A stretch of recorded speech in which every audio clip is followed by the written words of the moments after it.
Now we have another dynamic women entrepreneur who's here to share her journey.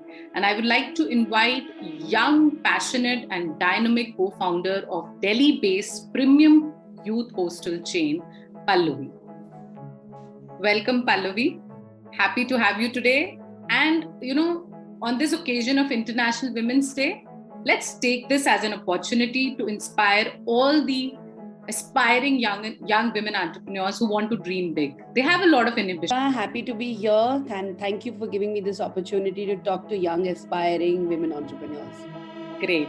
So, let's start with some really, really common questions which you come across, but then these questions are the base because, this is what defines you as the leading entrepreneurs of this generation.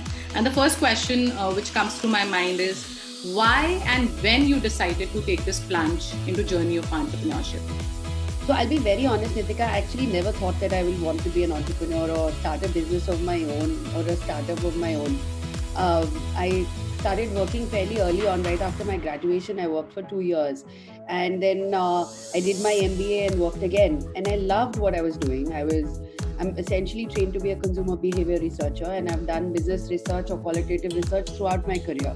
And I loved what I was doing. I still love consumer behavior research a lot. I valued the companies that I was with. I loved my bosses. So there was no reason for me to leave. But hospitality is something that I've always been very passionate about. Because I'm a traveler myself. So I wanted to, I always enjoy going to new hotels, meeting new people, traveling across the country. So I knew somewhere I liked hospitality a lot. And we went to Europe in 2011, and I came across the backpacker hostel concept there. And I said, this is not there in India, and I need to do this. Quite honestly, if I would have come back and found a company that could have hired me to work with them to create this space, I would have done it. But unfortunately, there was none. So I had no choice but to start my own company, which is why I started my entrepreneurial journey, because this was something which was very close to my heart, and I had to solve for it. And there was nothing that was there already, which I could have worked with. So that's my journey. Yeah. So what I understand is it's all about your passion, what you want to do, and right. That inspires. Right. Great. So, what challenges and if any, if you encountered as an entrepreneur or as a women entrepreneur, and how did you actually handle those challenges? I think there are several challenges when women try to start their entrepreneurial journey, right? We are trained to be very practical human beings. That's how we've been brought up from the beginning. We are trained to, really question ourselves to the level of second guessing what we want. Should we be wanting this? Should we be reaching out for this? And I think at a very upbringing kind of a level, we are told to be careful, told to be aware of what our limitations in life are. While I think it's, even if people don't want to do it consciously, it just happens. And even the content which is out there or the cinema that we watch, men are told to be explorers, dreamers, go out there, find something new to do, and women on the other hand are, make the safe choices. So it's a big thing when a woman steps out and says, I'm going to start a company of my own. And there are going to be so many people that are going to say that, do you really think you want to do this? You're so good at your job. Why don't you just continue doing this? It's great how you're managing your work-life balance at this company. Why would you want to do anything else? So there are a lot of these things and you also think very practically then, am I chasing something unnecessarily? Should I not do this? I'm happy. What's wrong? I can continue with what I'm doing. So I think that is one mindset that has to change. I think also you need a lot of support at home. I was very lucky. I was very fortunate that I had all the support I needed. In fact, my first investor was my mother. When I wanted to start this, and I was in two minds because I was earning well. I loved my job. So I was in two minds. What should I do this or should I not do this? What's wrong with my life? There's nothing wrong with my life. And my mother was the one who said, you want to do this. It's been with you for the last 2 years. You haven't stopped talking about backpacker hostels. So why don't you do it?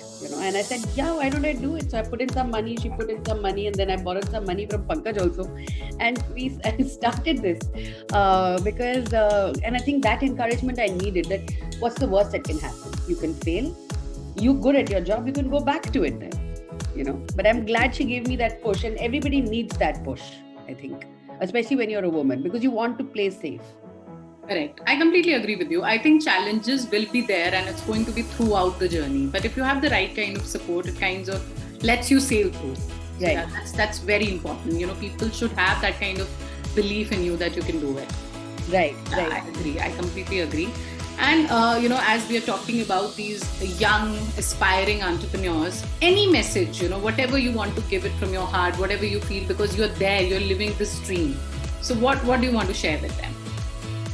I think for all the entrepreneurs out there, regardless of gender, I think people should try and work somewhere before they start their entrepreneurial journey. It really helps them understand how to build the culture of the place and how to structure their organization right in the beginning. And because I know in the beginning you have to do all the work. Most of us are bootstrapped when we start our entrepreneurial journey, and we don't have the money to get everybody on board. But if you've been exposed to how companies are structured in big corporates, it helps you structure your company far better.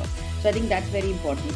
The second thing is that if you've done it for, let's say, 2-3 years, I'm not saying spend 10 years in the corporate world like I did, but if you've done it for some years, you also have some income, some savings, and you also have, you don't have to start by asking for money from day one from friends and family, right?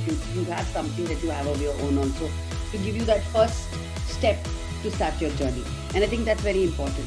And that experience also counts when you're also going out there to talk about what you've done in life and you're raising money. So people tend to value where you've worked.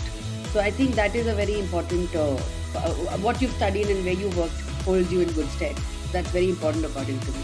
And this is more so for women entrepreneurs. If you're independent financially right from the beginning, you will find yourself making the choice to go and chase your dream rather than chasing the practical choice. So I think that's very important for women entrepreneurs. No, absolutely. I completely second your thoughts. And I think, that first step of, being ready to take the risk with your own, money, with your own thoughts is very, very important. And I think nothing is more inspiring than, entrepreneurs like you who are living your big dream. And so, it kind of shows that it's just about that thought of taking the plunge and then you can just do it. You're not on your own. So yeah, thank you so much, Pallavi. Your energy is infectious and we all love the kind of passion you bring to the table. And I'm sure, with some thoughts you've shared about your own journey, this is going to inspire a lot of young girls. And we'll keep chatting with you. We'll keep interacting with you. More power to you and goSTOPS. Thank you so much. Thanks, Nikita. Thank you for giving me this opportunity, and more power to you as well. Happy International Women's Day.